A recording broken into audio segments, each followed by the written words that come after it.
reproche a un rôle réprobateur. Son but est d'amender quelqu'un aussi bien dans son comportement que dans ses agissements.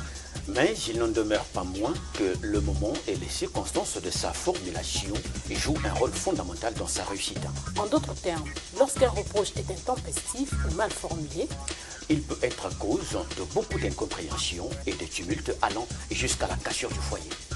Comment et pourquoi devrait-on faire un reproche? La réponse à ces questions constituera la trame de l'entrevue de ce soir avec le révérend Francis Tinona. Pasteur Francis, bonsoir et bienvenue sur le plateau de l'émission Mariage. Notre entretien va porter sur les reproches dans le foyer conjugal. Le dictionnaire lettré définit le reproche comme étant une parole que l'on adresse à une personne pour la blâmer, pour la critiquer ou pour lui faire honte. Est-ce la même acception que vous avez en tant que pasteur chrétien? À quelques degrés, oui, mais il faut tout simplement noter le fait que quand le reproche est fait, il est toujours fait pour un but, et le but doit donc ici permettre de choisir déjà les moyens et de choisir donc comment on veut conduire ce reproche pour atteindre la finalité voulue. Ainsi, la conception chrétienne du reproche doit être ici prise comme des paroles qu'on adresse à quelqu'un, c'est vrai, pour blâmer, c'est vrai, mais beaucoup plus pour dire que cette façon de faire n'est pas la bonne. Et donc, on va dire pour rendre meilleur. Pour amender. Alors, Pasteur Francis, ceci pour amender et pour tenir à la fois les moments, les temps pendant lesquels il faut faire ce reproche-là. D'après vous, quel serait le moment idéal pour faire un reproche à son conjoint pour ne pas faire mal? D'abord, il faut noter que un reproche est quelque chose de bénéfique d'abord du point de vue biblique et du point de vue chrétien. C'est d'abord un élément très important. Mais il y a un mais qui va devoir s'ajouter. Mais commençons d'abord par ce que je viens de dire. Je vais prendre ici quelques passages de la Bible pour vous montrer que même la Bible elle-même est d'accord avec la notion reproche peut être constructif. Dans Marc au chapitre 16 au verset 14, il est écrit, Marc 16, 14, « Enfin, il apparut aux 11 pendant qu'ils étaient à table, et il leur reprocha leur incrédulité et la dureté de leur cœur, parce qu'ils n'avaient pas cru ce qu'il avait vu ressusciter. » Là, c'est Jésus qui fait un reproche aux 11 apôtres. Aux 11, pourquoi? Parce que Judas n'était plus là, il était déjà parti. Il avait quitté le camp. Donc, il fait un reproche aux 11. Et ça, c'est Jésus lui-même. Ce qui montre que Dieu est tout à fait d'accord avec les reproches. Attention, toujours dans un sens entièrement constructif. Je prends notre passage, acte 11, le verset 2. « Et lorsque Pierre fut monté à Jérusalem, les fidèles circoncis lui adressèrent des reproches. » Vous voyez, donc c'est tout à fait normal qu'il y ait des reproches comme ça qui soient adressés donc de temps en temps parce que la Bible est d'accord avec cela. Mais je disais entre-temps qu'il y avait un mais qu'il fallait considérer. Reproche, oui, mais de quelle façon doit être fait ce reproche? Nous regardons dans la Bible, toujours dans le Nouveau Testament cette fois, nous regardons dans la Bible, dans le Nouveau Testament toujours, dans le livre des Actes des Apôtres, lorsque Dieu adresse des lettres aux 7 âges de l'Église, il prend le soin de dire à ces différents âges qu'est-ce qu'il n'aimait pas au sein de ces âges. Et il disait, ce que j'ai contre vous, c'est ceci, ceci et cela. Mais entre-temps, avant de dire ce qu'il avait contre eux, il commençait toujours par élever le bon côté qu'il voyait dans ces âges. Donc, il louait leur bonne façon de faire. Je vous loue de ce que vous ne supportez pas les Nicolaïtes. Je vous loue de ceci. Je reconnais que vous avez ceci chez vous. Mais entre-temps, ce que j'ai contre vous, c'est que... Donc, avant de souligner quelque chose qui est mal fait, il serait bien, du point de vue biblique, de commencer d'abord par souligner ce qui est bien. Par faire des compliments. Vous faites des compliments, vous soulignez ce qui est bien fait. Après, vous pouvez maintenant apporter ce qui n'est pas bien fait. Et de cette façon-là, quand ces deux notions sont mises ensemble, louer le bon côté, condamner le mauvais côté, alors ça fait que la condamnation ou le reproche passe. Parce qu'on voit bien qu'on a affaire à quelqu'un qui reconnaît ce que vous faites de bien et qui donc est en train de vous faire un reproche naturellement pour votre bien. Vous le comprenez tout de suite. C'est très important. Maintenant, ces reproches-là ne peuvent pas être faits tout le temps. Parce qu'un couple, un foyer où on ne fait que vivre avec des reproches, c'est un foyer qui n'existe plus. La vie est purement mécanique. La vie devient difficile, on marche sur des œufs, on a du mal à savoir exactement qu'est-ce qu'il faut faire dans ce foyer qui sera apprécié et qu'est-ce qu'il ne faut pas faire qui sera condamné. Tout le temps, c'est comme ça dans ce foyer et on a du mal à vivre. Et quand c'est comme ça, on inhibe même l'élan de la femme, l'élan du partenaire qui aurait voulu donner un peu plus d'elle-même ou de lui-même pour le bien du couple, pour le bien du foyer. Cela est inhibé, sapé, annihilé quasiment. Alors, c'est pourquoi on ne peut pas vivre que par des reproches. Il faut donc laisser passer certaines choses. En d'autres termes, dans un foyer, on doit aussi accepter qu'il y ait une place à l'erreur. Parce que l'erreur est aussi constructive. L'erreur construit, l'erreur fait avancer, l'erreur aide à s'amender. Reproche, oui, mais pas à n'importe quel moment. Reproche, oui, mais pas devant les gens. Reproche, oui, mais pas devant les enfants. Reproche, oui, mais pas en public. Reproche, oui, mais pas de façon à rabrouer votre partenaire, à le discréditer, à le vendre aux enchères publiques, à le vendre vraiment moins cher. Il ne faut pas faire cela. Parce que quand vous l'avez fait, eh bien, vous avez tué votre partenaire. Il n'existe pas, il n'existe plus, il n'existera plus. Alors, si reproche il y a, oui, si reproche il y a, donc à quel moment faut-il laisser le temps ou bien le faire aussitôt que la faute a été commise? Si vous faites des reproches aussitôt que la faute a été commise, la vie cesse d'être une vie normale. Ça devient une vie mécanique. Alors si c'est le cas, il est préférable que vous puissiez chercher le même monde que celui de Tom et Jerry pour y vivre. Parce que vous allez voir que dans le film de Tom et Jerry, ils ne font que se faire des reproches et des reproches. À la moindre erreur de l'un ou de l'autre, c'est la guerre. Et c'est la guerre. Nous sommes dans une vie normale. Ce n'est pas le film de Tom et Jerry, votre foyer. Ce n'est pas le jeu du chat et de la souris. Dès qu'ils se voient ou s'entrevoient ou s'aperçoivent, c'est la course l'un après l'autre. Non. Nous devons accepter que nous sommes humains, que notre partenaire est aussi humain que nous. Nous, en tant qu'humains, nous pouvons faire des erreurs et notre partenaire aussi peut faire des erreurs. Et qu'on doit accepter qu'il y ait une place à l'erreur. La femme que vous blâmez, elle a toujours bien préparé. Mais si ce jour-là, il y a eu un peu de sel qui a dépassé, ça ne devrait pas constituer un problème. En tout cas, même si vous désavouez ce qui s'est fait, mais ça ne devrait pas constituer un drame. Donc, on ne doit pas, comme ça, se lancer à un rythme où, à la moindre erreur, il faut corriger. À la moindre erreur, il faut corriger. C'est une très mauvaise façon de faire et c'est la meilleure façon de détruire son foyer. Je vous laisse apprécier l'oxymore. Si à la moindre erreur, on ne peut pas corriger, Pasteur Francis, quelle est donc la marge qu'il faut prendre ou qu'on va observer pour apporter ce reproche? Mais ce qui est important ici, c'est que nous reconnaissions et que nous soulignions le fait qu'un reproche, du point de vue chrétien, on le fait pour rendre meilleur. Et d'ailleurs, même un enfant, quand vous le tapez ou vous le corrigez, en fait, c'est pour le rendre meilleur. Ce n'est pas pour lui faire mal. Si vous tapez votre enfant parce que vous voulez lui faire mal, afin qu'il ait mal, et entre guillemets, pour qu'il apprenne en ayant mal, vous avez péché devant Dieu. Et vous avez attristé l'ange qui accompagne cet enfant tout le temps. Donc, tout doit se faire uniquement dans le cadre de rendre les gens meilleurs. Alors, pour rendre donc meilleur, on n'est pas obligé de corriger la chose maintenant et tout de suite. Parce que si vous le faites maintenant et tout de suite, vous risquerez de le faire devant les gens. Votre femme ou bien votre mari à qui vous apportez ce reproche peut se sentir offusqué. Et donc, en ce moment-là, il peut réagir. Oui, se mettre sur la défensive. Et la réaction va amener un clash dans le foyer. Et de ce clash, on peut donc arriver à un divorce. Mine de rien, ça part d'une toute petite discussion sur une fourchette, sur une cuillère, et on arrive à un divorce. Ce qui est vraiment lamentable. Alors, donc, on ne devrait pas faire comme ça. On peut laisser passer un jour, 2 jours, 3 jours, voire même une semaine, même un mois. Et ensuite, au moment où vous sentez que votre partenaire a l'esprit tranquille, a l'esprit apaisé et est plutôt de bonne humeur, vous vous asseyez à 2 dans un coin de votre chambre, vous êtes seul à 2 et personne n'est là et vous en parlez. Vous en parlez calmement. Vous ne vous mettez pas à vous disputer, à vous balancer des choses à la figure. Non, vous en parlez calmement.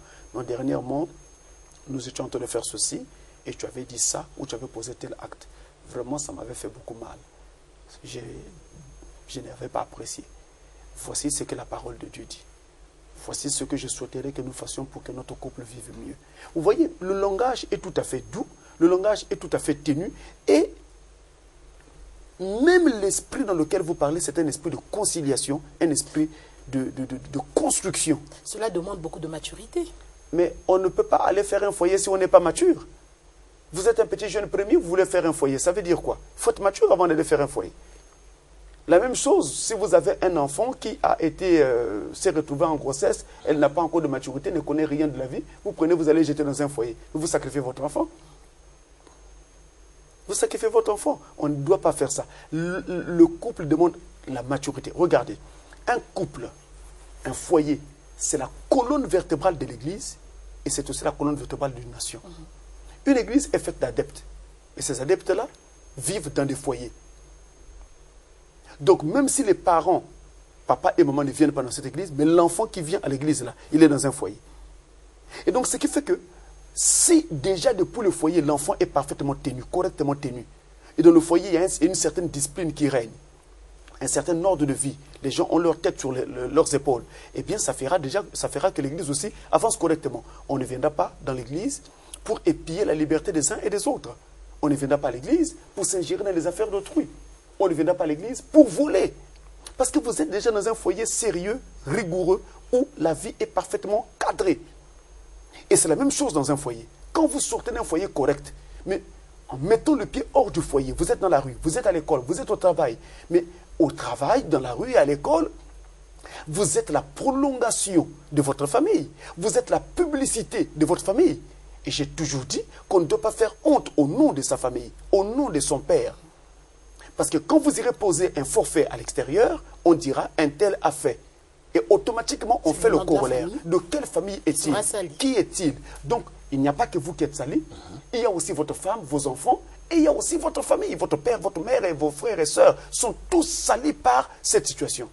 Donc, en ayant un foyer parfaitement tenu, eh bien, on aura donc une nation qui sera aussi équilibrée. Voilà pourquoi nous disons que le foyer est la colonne vertébrale de l'Église, mais le foyer est aussi la colonne vertébrale de la nation. C'est fondamental que dans le foyer, ça marche, pour que dans la nation et dans l'Église, ça marche aussi, et même dans nos sociétés. Alors, Francis, tout à l'heure, vous avez cité les fourchettes, les cuillères qui peuvent engendrer donc des problèmes, allant jusqu'à la cassure du foyer. Or, dans un foyer, nous avons plusieurs domaines. Nous avons le domaine de l'éducation, nous avons la tenue de la maison, nous avons la cuisine, nous avons l'économie, nous avons beaucoup de cas comme ça, beaucoup de domaines. Alors, je voudrais bien savoir sur quel cas ou quels sont les cas susceptibles de faire un reproche, tant que ce soit la femme que ce soit l'homme. Tous les domaines que vous venez de citer, et même ceux que vous n'avez pas cités, constituent ici ce qu'on appelle la vie, et la vie du foyer. Et donc, pour tout ce qui concerne la vie, on doit s'amender chaque jour. On s'améliore et on essaie d'aller de l'avant en donnant le meilleur de soi. Donc, il va aussi de soi qu'on peut apporter un reproche dans n'importe lequel de ces domaines. On peut apporter un reproche pour dire, voilà, ici, il serait mieux qu'on fasse comme ceci, il serait mieux qu'on fasse comme cela, dans n'importe quel domaine. Mais c'est toujours intéressant, j'insiste, de veiller à la construction. On ne corrige pas parce qu'on veut démolir, mais on corrige parce qu'on veut construire. Et qui dit construction, dit veiller sur son langage. Parce que les mots que vous allez sortir, vous voulez corriger quelque chose et vous pouvez en même temps engendrer un autre mal. Parce qu'il y a des mots qui font mal. Les paroles sèches, ça blesse comme un glaive. Les paroles dures, ça déchire comme un couteau. Voilà pourquoi il faut veiller sur son langage. Il faut aussi comprendre qu'une fois qu'on est dans une vie commune, on est dans une vie à deux, ça veut dire que nous avons choisi de passer la vie ensemble jusqu'à ce que Dieu rappelle chacun de nous. Et donc, les erreurs que nous constatons ne doivent pas vouloir dire que comme je vois telle erreur, je dois divorcer. Ou comme je vois telle faiblesse, je dois me séparer d'elle. Ça ne doit pas être le cas. Le divorce ne doit pas et ne doit plus exister dans nos pensées. Et en ayant cette pensée-là, où il n'y a pas une place donnée au divorce, il n'y a pas une éventualité quelconque au divorce, alors en ce moment-là,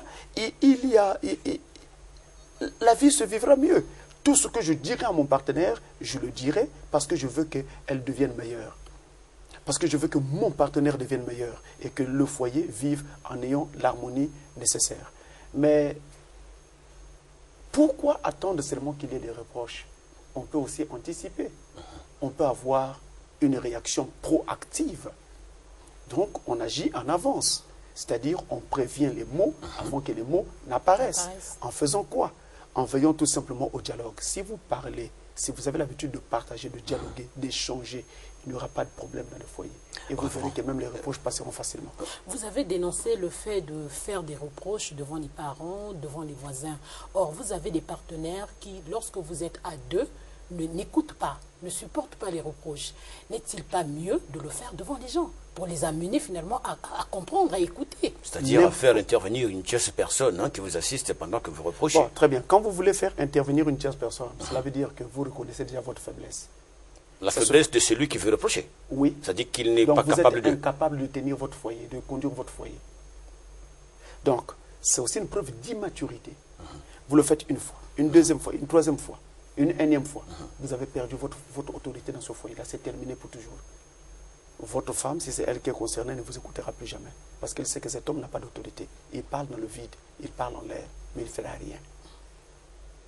Revenons sur... Parlons d'un cas... Parlons, pasteur Francis, c'est d'un cas... Ce n'est peut-être pas un problème de manque d'autorité, pasteur, mais il y a des femmes qui sont têtues. Permettez que je le dise ainsi.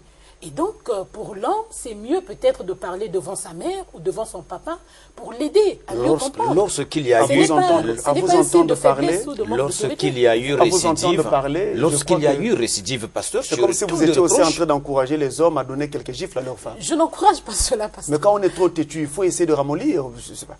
Écoutez, honnêtement, lorsque vous faites un reproche à votre parent, à votre frère, à votre soeur, ou même à votre partenaire, puisque nous sommes dans le cadre d'un couple, devant les gens, vous avez tué votre partenaire. L'amour voudrait que l'extérieur ne sache pas ce qui ne va pas entre vous. Donc, votre couple doit rester et demeurer un mystère devant les gens. Ils ne savent pas qu'est-ce qui se passe à l'intérieur, qu'est-ce qui se vit à l'intérieur. Même quand vous souffrez. Même quand vous souffrez. Mais quand vous souffrez, vous faites quoi? Vous avez la prière. En dehors du dialogue, il y a aussi la prière. Voilà un côté que les chrétiens oublient d'explorer. Il y a aussi la prière. Donc vous parlez, si la parole ne passe pas, si le dialogue ne passe pas, si par l'échange, on n'est pas arrivé à changer son partenaire, on prie. Maintenant, si par la prière, on n'est pas arrivé, il y a une voie autorisée par Dieu, c'est aller consulter son pasteur. C'est une voie autorisée par Dieu. Voilà ce qui peut être fait pour arriver donc justement à ce que votre partenaire soit ramené à la raison et votre partenaire soit ramené à l'équilibre et que ce soit un bien pour tout le frère. Revenons, Francis, tout à l'heure, vous avez déconseillé de rabâcher les mêmes reproches à votre conjoint. En cas de récidive sur un même cas, où le reproche a été donné une fois, deux fois, trois fois, est-ce que la énième ou le énième cas qui se présenterait ne vous permettrait pas d'avoir un ton élevé? Bon, je sais que humainement parlant, ça peut arriver, et Dieu seul sait combien de fois déjà ça arrive dans les couples. Mais ce n'est pas une bonne façon de faire. Un ton élevé ne conduit à rien.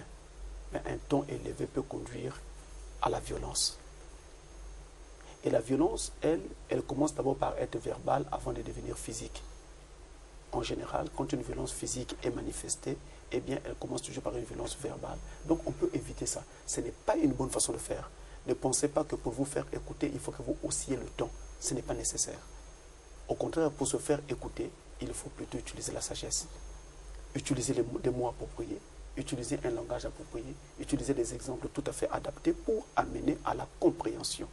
Et surtout, si votre partenaire est conscient ou consciente, selon le cas, eh bien, s'ils sont conscients ou conscientes que vous les aimez et que vous n'essayez pas de dire ces choses parce que vous voulez simplement les mettre dans l'embarras, leur faire souffrir, il n'y aura pas de problème, le message passera.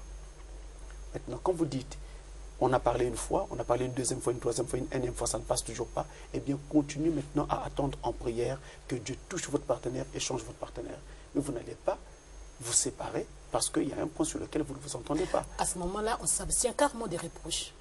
On n'en fait plus. En ce moment-là, on évite maintenant de faire des reproches sur ce point-là parce que ça ne produit rien, ne produira rien et ça ne va faire que détruire le climat de vie dans la maison. L'atmosphère de vie sera complètement détruite. Et pendant qu'on adopte cette attitude, doit-on être dans la joie ou doit-on être indifférent? Pourquoi être indifférent? Mais on ne va pas aussi dire qu'on va être content, en fait, dans la joie, manifester une certaine euphorie, là où vous n'êtes pas satisfait, là où vous n'êtes pas content. Mais loin de manifester l'euphorie et loin d'être indifférent, on a tout simplement besoin d'adopter une attitude sereine et sérieuse pour conduire son foyer. Parce que le conducteur du foyer, c'est justement le mari. Si vous repoussez votre femme dans un coin, vous n'allez pas l'aider. Mais si vous la tirez par l'amour, eh bien, cet amour finira par être contagieux et gagner votre femme pour qu'elle se rende compte que tout ce que cet homme me dit, il me le dit. Parce qu'il veut que nous puissions construire un foyer sérieux, calme, stable et tranquille, et non pas parce qu'il ne m'aime plus, ou bien parce qu'il ne veut plus de moi. Parce que ce sont ces préjugés-là qui font beaucoup de mal et créent des obstructions au passage du message. Faire un reproche requiert un tempérament doux. Est-ce le même tempérament? Mais beaucoup plus de la sagesse. Ok. Est-ce le même tempérament que doit avoir la personne qui reçoit le reproche? Parce que vous avez des cas, Pasteur Francis, excusez-moi de parler autant des femmes, que les femmes m'en excusent. Vous avez donc des femmes qui, lorsque leur mari ou leur conjoint leur font des reproches, elles se mettent à donner des explications. Est-ce là une bonne attitude? Cette attitude n'est pas propre à amener la conciliation, l'entente et à favoriser donc la convivialité dans le foyer. Ce n'est pas une bonne chose. Je crois que quand on me fait un reproche, c'est d'abord pour mon bien. Parce qu'une fois que j'aurai intégré cette valeur dans ma constitution, ça fera que je sois quelqu'un de meilleur sur ce point-là. Et si je me retrouve ailleurs, dans un autre milieu, plus personne ne me reprochera sur cette question parce que j'avais pris le soin d'écouter le reproche qui m'avait été fait déjà au préalable, auparavant, et de m'amender. Donc un reproche, en fait, est quelque chose qui vous aide à vous à avancer. Mais on vous dit quelque chose, vous mettez déjà à vous justifier, à avancer des raisons et tout le reste. Ça ne produit rien et ça n'aidera pas. Et ça vous amènera finalement à terminer en queue de poisson et ce qui peut engendrer un divorce inutilement. Donc prenons d'abord le temps d'écouter ce que l'autre dit. D'ailleurs, l'une des clés qui fait vivre un couple, ce n'est pas seulement l'amour, mais c'est aussi la capacité d'écouter et d'écouter l'autre. Que vous soyez le mari ou la femme, la capacité d'écouter l'autre. Donc quand l'autre parle, qu'il parle à tort ou à raison, même s'il parle de travers, prenez d'abord le temps d'écouter. Parce que c'est en écoutant que vous saurez qu'il parle de travers et vous saurez comment ramener ses propos dans la ligne. C'est en écoutant que vous saurez que là, il est en erreur, il ne comprend pas, il s'égare, il hallucine. En tout cas, sa tête est partie quelque part en vacances. Alors vous saurez maintenant ramener sa tête. Donc, c'est ainsi que nous pouvons construire. Il y a une chose, j'insiste, les a priori. Ce sont des choses qui nous font beaucoup de mal. L'homme a à peine commencé à parler, il est à peine à 2-3 mots, la femme dit déjà, ouais, je sais, toi tu es toujours comme ça, tu veux dire, alors qu'on n'a encore rien dit. On n'a encore rien dit. Et il y a aussi des hommes qui sont comme des femmes, j'en ai croisé, qui sont vraiment comme des femmes. Ils ont la langue bien pendue. Donc parlent beaucoup. Ils ont la langue bien pendue et parlent comme des femmes. Donc, de part et d'autre, on doit simplement apprendre à écouter. C'est l'une des clés qui fait vivre un couple. Apprendre à écouter, tendre l'oreille. Quand vous entendez parler des gens qui vont à l'extérieur vers d'autres partenaires, le plus souvent, ce n'est pas toujours pour une question d'argent que la femme dit, voilà.